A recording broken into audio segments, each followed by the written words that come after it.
અભિમાન અને ઈર્ષ્યાનો ત્યાગ કરી જે સત્સંગમાં આવે છે તેને કરોડો યજ્ઞનું ફળ મળે છે. લય વિક્ષેપ કષાય રસાસ્વાદ ચત્વારો અંતરાયા આત્મબોધસ્ય. આત્મ સાક્ષાત્કારના માર્ગમાં લય, વિક્ષેપ, કસાયો અને રસાસ્વાદ આ ચાર અડચણો છે. વર્તમાન અવસર્પિણી કાળમાં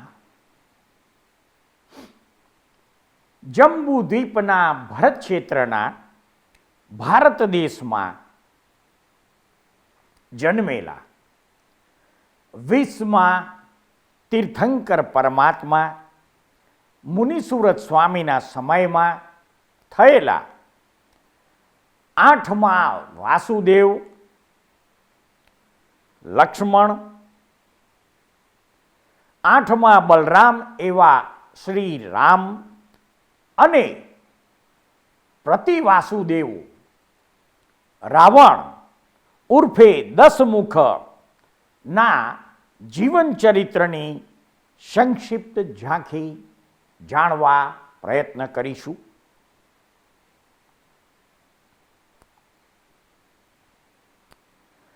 લંકા નગરીમાં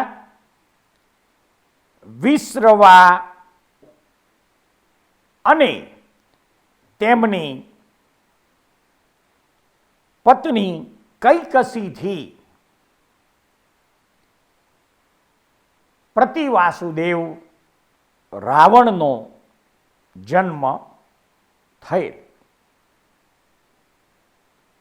હવે અયોધ્યા નગરીમાં દશરથ રાજા રાજ્ય કરતા હતા. તેમને 4 પત્નીઓ હતી. એમાં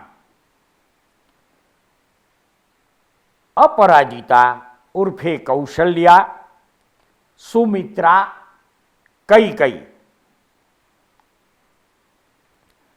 પ્રધાન 3 મુખ્ય રાણીઓ હતી. હવે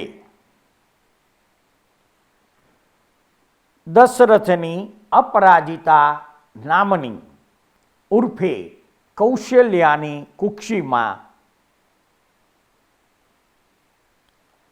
મહર્ધિક દેવ બ્રહ્મદેવ લોકમાંથી ચ્યવીને તેમની કુક્ષીમાં આવે છે.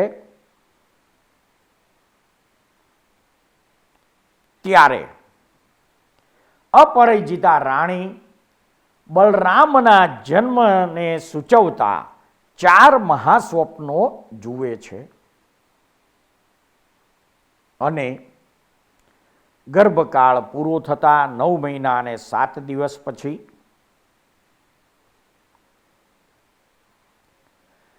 અપરાજિતા ઉર્ફે કૌશલ્યાની કુક્ષે માંથી રામનો જન્મ થાય છે. તે વખતે રાજા મોટો મહોત્સવ કરે છે અને ઘણું દાન આપે છે.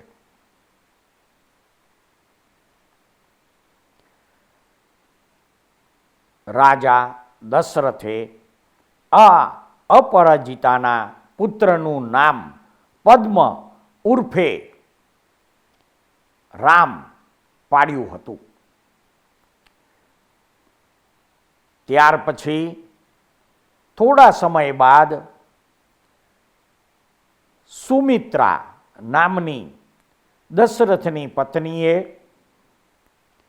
રાત્રિના શેષ ભાગે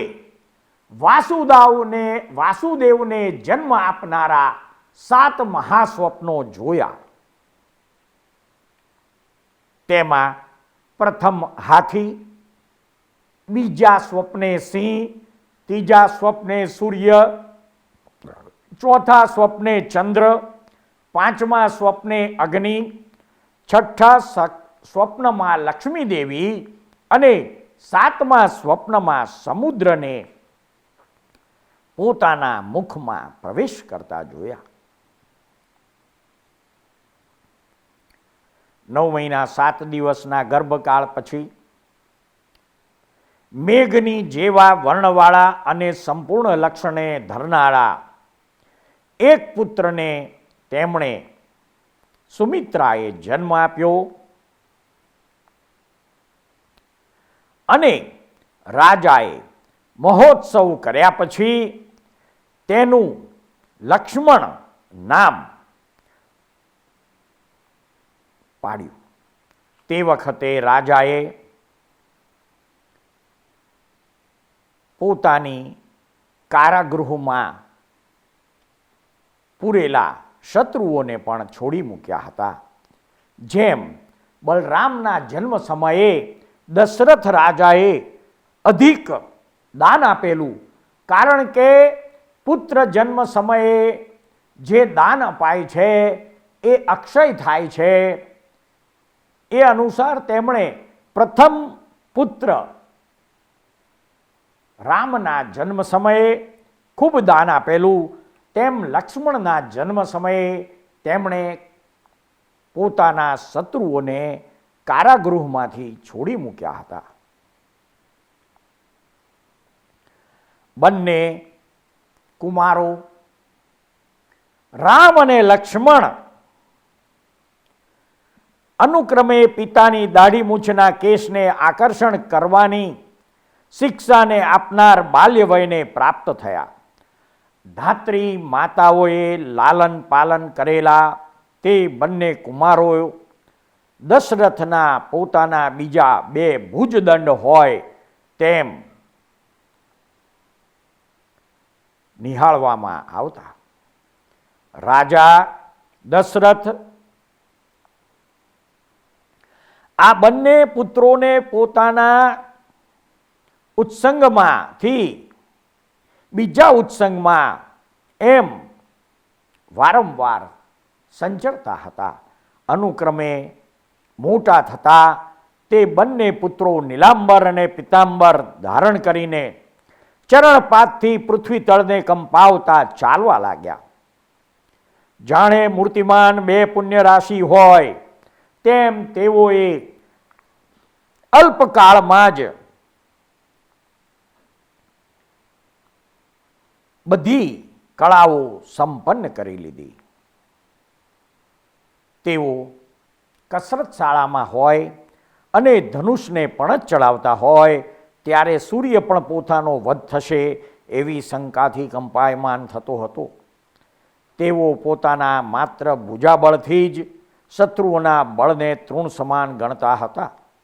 રાજા દશરથ તે બંનેની શસ્ત્ર અને અસ્ત્રોમાં સંપૂર્ણ કુશળતાથી અને અપાર ભુજાના બળથી પોતાને દેવાસુરોથી પણ અજેય માનવા લાગ્યા.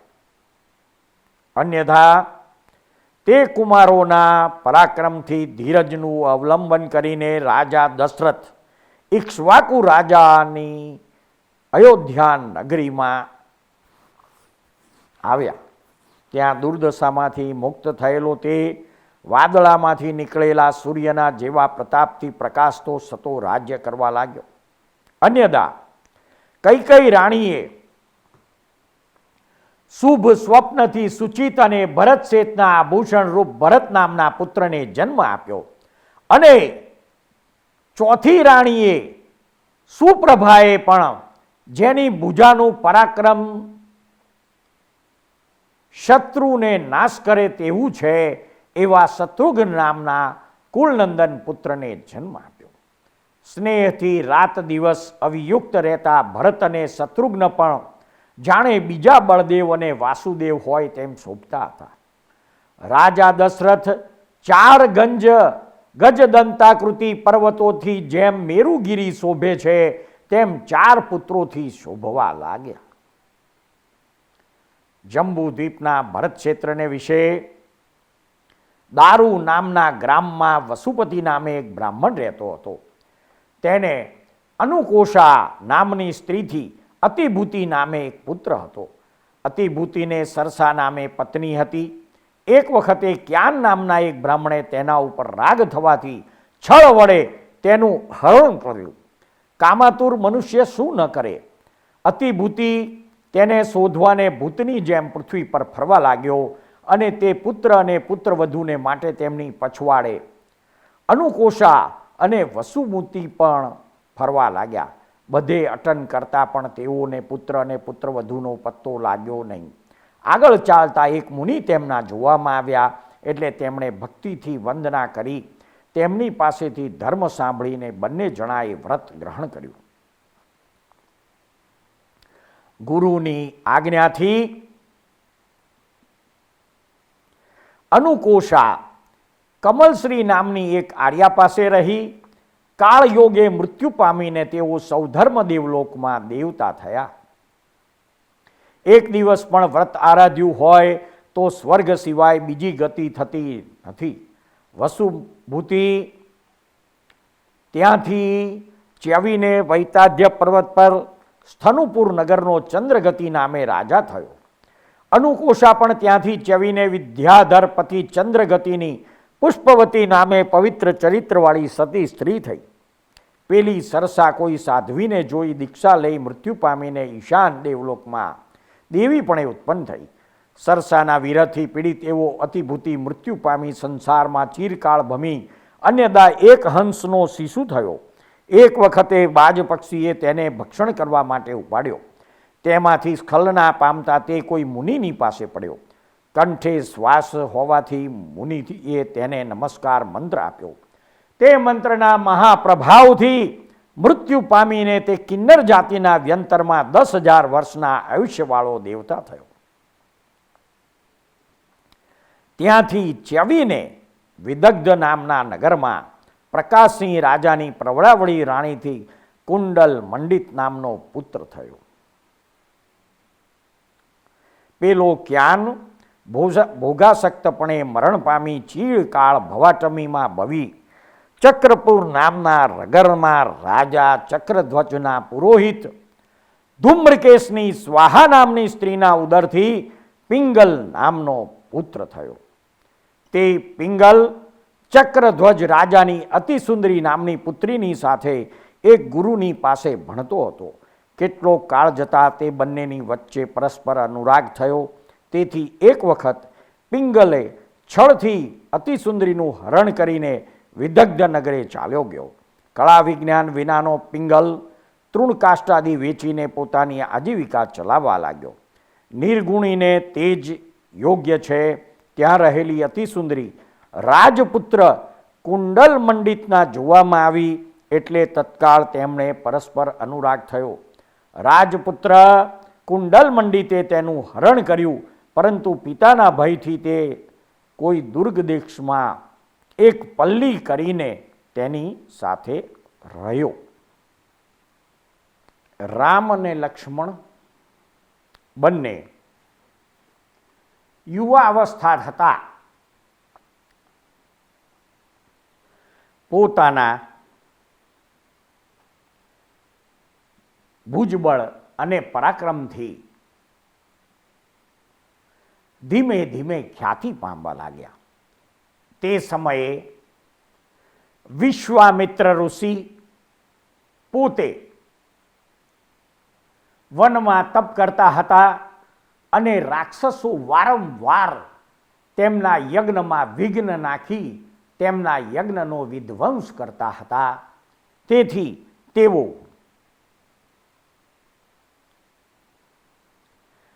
અયોધ્યા નગરીમાં રાજા દશરથ પાસે આવે છે અને રાજા દશરથને વિનંતી કરે છે કે તારા બે પરાક્રમી પુત્રો મને તથા અન્ય ઋષિઓને વનમાં હેરાન કરતા રાક્ષસોથી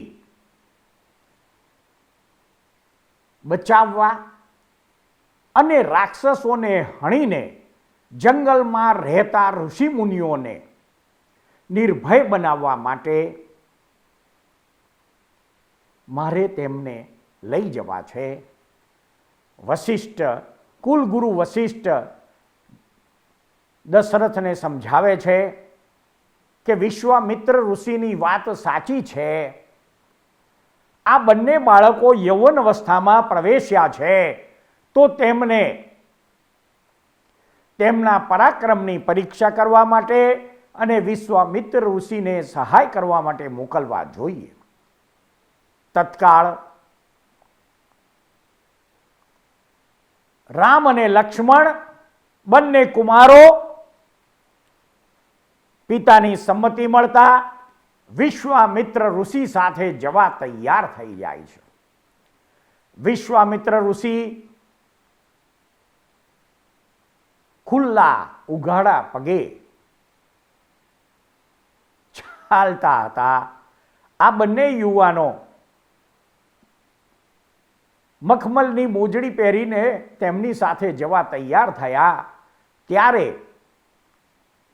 કુલગુરુ વશિષ્ઠ રામનું ઈશારો કરી ધ્યાન દોરે છે અને રામ કુલગુરુના ઈશારાને સમજી અને પગમાં ધારણ કરેલી મોજડી પોતે કાઢી નાખે છે અને પોતાના નાના ભાઈ લક્ષ્મણને પણ સમજાવે છે કે ગુરુદેવ ઉઘાડા પગે પૃથ્વી પર ચાલી રહ્યા છે તો આપણે પણ તેમની સાથે ઉઘાડા પગે જવું જોઈએ.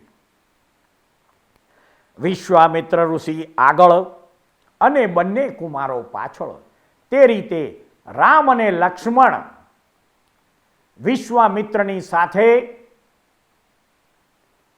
આગળ ચાલે છે.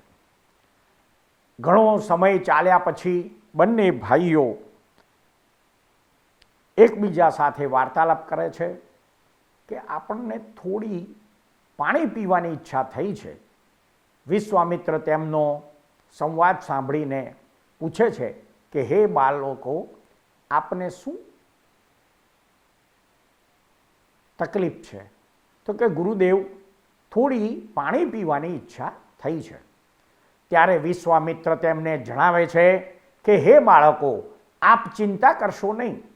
થોડુંક આગળ ચાલ્યા પછી સરયુ નદીના કિનારે હું તમને એક મંત્રની દીક્ષા આપીશ. તે મંત્રને સિદ્ધ કર્યા પછી જીવનમાં કદી પણ તમને ભૂખ નહીં લાગે, તરસ નહીં લાગે, થાક નહીં લાગે અને ઊંઘ નહીં આવે. આવા બલાતી બલા મંત્રની વિશ્વામિત્ર રામ અને લક્ષ્મણને દીક્ષા આપે છે અને લક્ષ્મણ વાસુદેવ આ મંત્રને સિદ્ધ કરી લે છે. આગળ જતા વિશ્વામિત્ર ઋષિની સાથે તેઓ વનમાં પ્રવેશ કરે છે અને વનમાં રહેલા તમામ રાક્ષસોને એક પછી એક મારીને ઋષિમુનિઓને ભયથી દૂર કરવામાં તેઓ સહાયક બન્યા છે.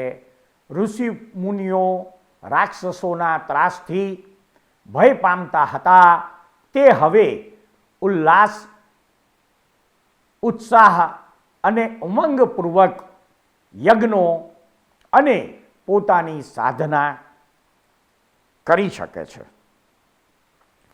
આ બંનેના પરાક્રમોથી વનને નિર્ભય બનાવી ત્યાર પછી જનક રાજાએ પોતાની સીતા નામની દીકરીને માટે સ્વયંવર રચે છે અને એ સ્વયંવરમાં એક ધનુષ્ય મૂકેલું હોય છે અને શરત એ હોય છે કે આ ધનુષ્યની ઉપર પણછ ચડાવી જે વીર યોદ્ધા તીરનું અનુસંધાન કરી શકે તે યોદ્ધા સાથે સીતાના લગ્ન કરવામાં આવશે. આ સ્વયંવરમાં વિશ્વામિત્ર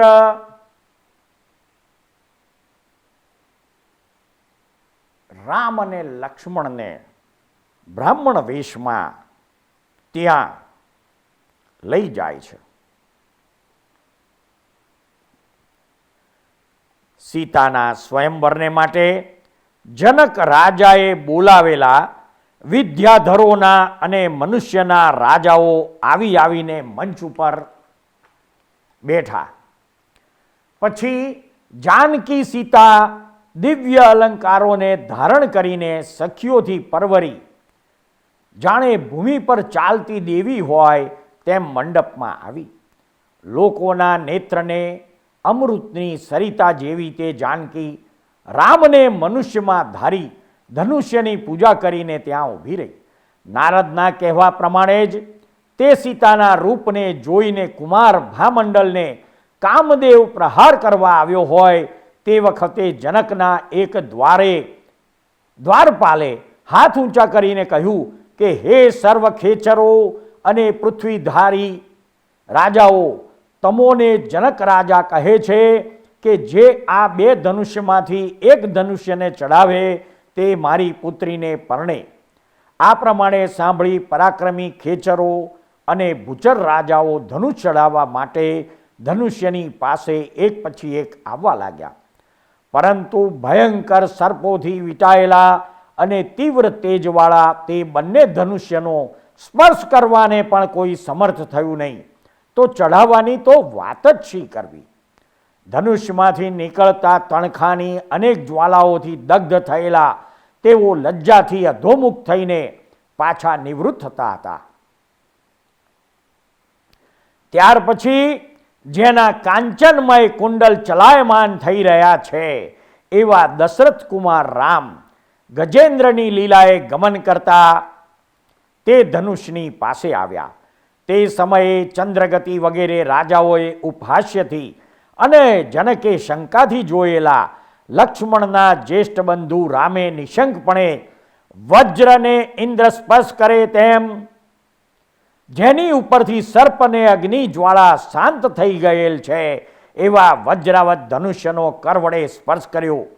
પછી ધનુષધારીઓમાં શ્રેષ્ઠ એવા રામે લોઢાની પીઠ પર રાખી બરુની જેમ નમાવી તે ધનુષને પણછ પર ચડાવ્યું અને તેને કાન સુધી ખેંચીને એવું આસ્ફાલન કર્યું કે જેથી પોતાની કીર્તિના પટહ જેવું તે ધનુષ્ય શબ્દથી ભૂમિ અને અંતરિક્ષના ઉદરને પૂર્ણ કરતું ગાજી ઉઠ્યું.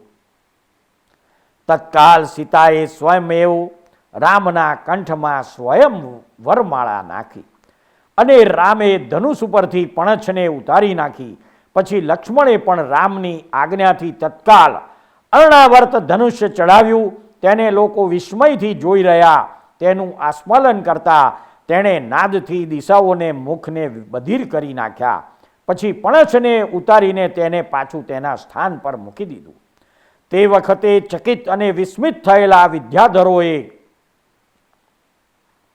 દેવ કન્યા જેવી અદ્ભુત પોતાની 18 કન્યાઓ લક્ષ્મણને આપી. ચંદ્રગતિ વગેરે વિદ્યાધરોના રાજાઓ વિલખા થઈને તપી ગયેલા ભામંડળ સહિત પોતપોતાના સ્થાનકે ગયા. જનક રાજાએ મોકલેલા સંદેશાથી તત્કાળ દશરથ રાજા ત્યાં આવ્યા અને રામ અને સીતાનો મોટા ઉત્સવથી વિવાહ કર્યો. જનકના ભાઈ કનકે સુપ્રભા રાણીના ઉદરથી ઉત્પન્ન થયેલી ભદ્રા નામની પુત્રી ભરતને આપી. પછી દશરથ પુત્રો અને વધુઓની સાથે નગરજનો જેમાં ઉત્સવ કરી રહ્યા છે એવી અયોધ્યા નગરીમાં પાછા આવ્યા. એકદા દશરથ રાજાએ મોટી સમૃદ્ધિથી ચૈત્ય મહોત્સવ અને શાંતિ સ્નાત્ર કરાવ્યા. પછી રાજાએ સ્નાત્ર જળ અંતપુરના અધિકારી વૃદ્ધ પુરુષની સાથે પ્રથમ પોતાની પટરાણીને મોકલ્યું અને પછી દાસીઓ દ્વારા બીજી રાણીઓને સ્નાત્ર જળ મોકલાવ્યું. યૌવન વયને લીધે શીઘ્ર ચાલનારી દાસીઓએ ઉતાવળે આવીને બીજી રાણીઓને સ્નાત્ર જળ પહોંચાડ્યું. એટલે તેમણે તત્કાળ તેનું વંદન કર્યું. પેલો અંતપુરનો અધિકારી વૃદ્ધપણાને લીધે શનિની જેમ મંદ મંદ ચાલતો હતો. તેથી પટરાણીને સ્નાત્ર જળ તરત મળ્યું નહીં. એટલે તે વિચારવા લાગી કે રાજાએ બધી રાણીઓની ઉપર જિનેન્દ્રનું સ્નાત્ર જળ મોકલીને પ્રસાદ કર્યો અને હું પટરાણી છતાં મને મોકલાવ્યું નહીં. માટે મારા જેવી મંદભાગ્યાને જીવીને શું કરવું છે? આ પ્રમાણે વિચારી મરવાનો નિશ્ચય કરીને એ મનસ્વીનીએ અંદરના ખંડમાં જઈ વસ્ત્ર વડે ફાંસો ખાવાનો આરંભ કર્યો. તેટલામાં રાજા દશરથ ત્યાં આવી ચડ્યા. તેને એવી સ્થિતિમાં જોઈ તેના મરણોન્મુખપણાથી ભય પામી રાજાએ તેને પોતાના ઉત્સંગમાં બેસાડીને પૂછ્યું, હે પ્રિયા, શું અપમાન થવાથી તે આવું દુઃસાહસ આરંભ્યું છે? દેવયોગે મારાથી તો તારું કાંઈ અપમાન થયું નથી. તે ગદગદ સ્વરે બોલી, તમે બધી રાણીઓને જીન સ્ત્રાત્રનું જળ મોકલાવ્યું અને મારે માટે મોકલાવ્યું નહીં. આ પ્રમાણે જ્યારે તે બોલતી હતી તે જ સમયે પેલો વૃદ્ધ કંચુકી આ સ્નાત્ર જળ રાજાએ મોકલાવ્યું છે એમ બોલતો ત્યાં આવ્યો. રાજાએ તે પવિત્ર જળથી તરત જ પટરાણીના મસ્તક પર અભિસિંચન કર્યું. પછી તે કંચુકીને રાજાએ પૂછ્યું, તું આટલો મોડો કેમ આવ્યો? કંચકી બોલ્યો, સ્વામી, સર્વ કાર્યમાં અસમર્થ એવી મારી વૃદ્ધાવસ્થાનો જ આમાં અપરાધ છે. આપ સ્વયં એવું મારી સામું જુઓ.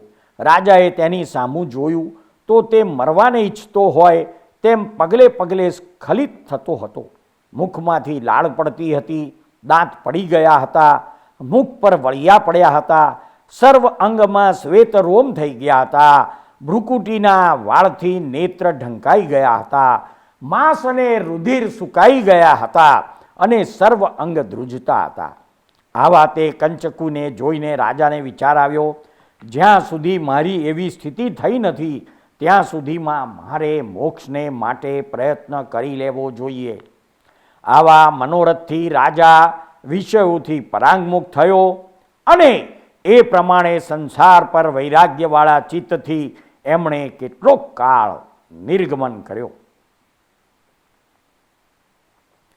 એકવાર સત્યભૂમિ નામે ચતુર્જ્ઞાની મહામુનિ સંઘની સાથે અયોધ્યા નગરીમાં પધાર્યા. તેના ખબર સાંભળી રાજા દશરથ પુત્રાદિક પરિવાર સાથે જઈને વંદના કરીને દેશના સાંભળવાની ઈચ્છાએ તેમની સમીપે બેઠા. તે સમયે વૈત્યાટ્યગીરીથી વિદ્યાધરોના અનેક રાજાઓ સહિત રાજા ચંદ્રગતિ સીતાની અભિલાષાથી તપ્ત એવા ભામંડલને સાથે લઈને રથાવત ગિરિપુરના અરહંતોને વંદના કરી પાછા ફરતા આકાશ માર્ગે ત્યાં આવી ચડ્યો. સત્યભૂતિ મુનિને ત્યાં સંવત્સરેલા જોઈ તે આકાશમાંથી નીચે ઉતર્યો અને તેમને વંદના કરીને તે પણ દેશના સાંભળવા બેસી ગયો. ભામંડલને સીતાના અભિલાષનો સંતાપ છે તે જાણી લઈ સત્યવાદી સત્યભૂતિ સૂરીએ સમયને યોગ્ય દેશના આપી તેમાં પ્રસંગોપાત પાપમાંથી નિવૃત્ત થવાને માટે ચંદ્રગતિ અને પુષ્પવતીના તથા ભામંડલ અને સીતાના પૂર્વભવો કહી સંભળાવ્યા. તેમાં સીતા અને ભામંડલનું જુગલિયાપણે ઉત્પન્ન થવું અને ભામંડલનું જન્મતા જ અપહરણ થવું ઇત્યાદિ વૃત્તાંત યથાર્થપણે જણાવ્યો. તે સાંભળતા જ ભામંડલને જાતિસ્મરણ જ્ઞાન થયું એટલે તત્કાળ મૂર્છિત થઈને તે પૃથ્વી પર પડી ગયો. થોડી વારે ભાનમાં આવતા ભામંડલે પોતાના પૂર્વભવનું વૃત્તાંત સત્યભૂમિ મુનિએ જે પ્રમાણે કહ્યું હતું તે પ્રમાણે બધું પોતાની મેળે કહી આપ્યું. તત્કાળ ચંદ્રગતિ વગેરે પરમ સંવેગને પ્રાપ્ત થયા અને સદબુદ્ધિવાળા ભામંડલે સીતાને બહેન જાણીને નમસ્કાર કર્યો. જન્મતા જ જેનું હરણ થયું હતું તે જ આ મારો સહોદર ભાઈ છે એમ જાણીને હર્ષ પામતી મહાસતી સીતાએ તેને આશીષ આપી.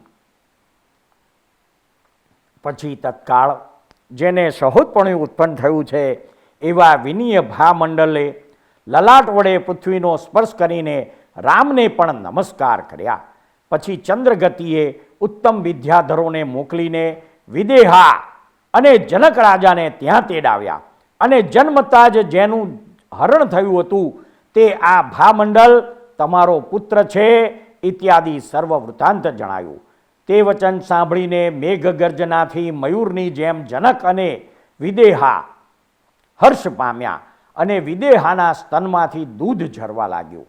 પોતાના ખરા માતા પિતાને ઓળખીને ભામંડલે નમસ્કાર કર્યો એટલે તેઓએ તેના મસ્તકમાં ચુંબન કરી હર્ષાશ્રુના જળથી નવરાવ્યો.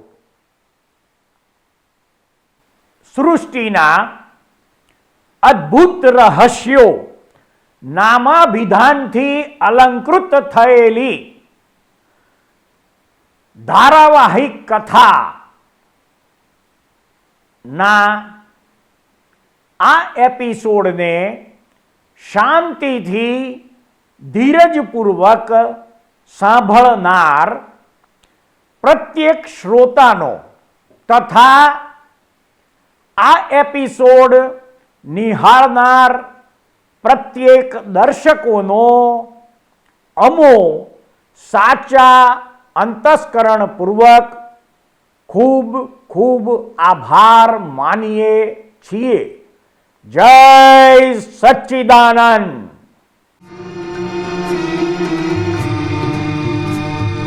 આ દુનિયામાં સર્વે જીવને સુખ ને શાંતિ હુજૂરી. આ દુનિયામાં સર્વે જીવને સુખ ને શાંતિ હુજૂરી.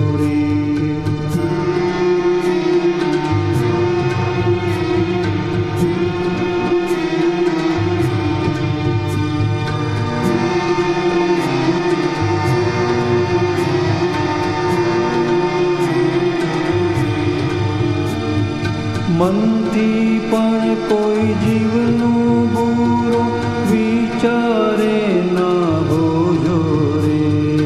મનથી પણ કોઈ જીવનું બુરો વિચારે ના હોજો રે. સામાન્ય ઉપકારક બુદ્ધિ અહિંસક ચિંતવન હોજો રે.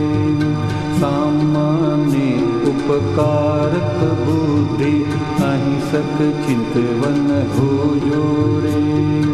आ दुनिया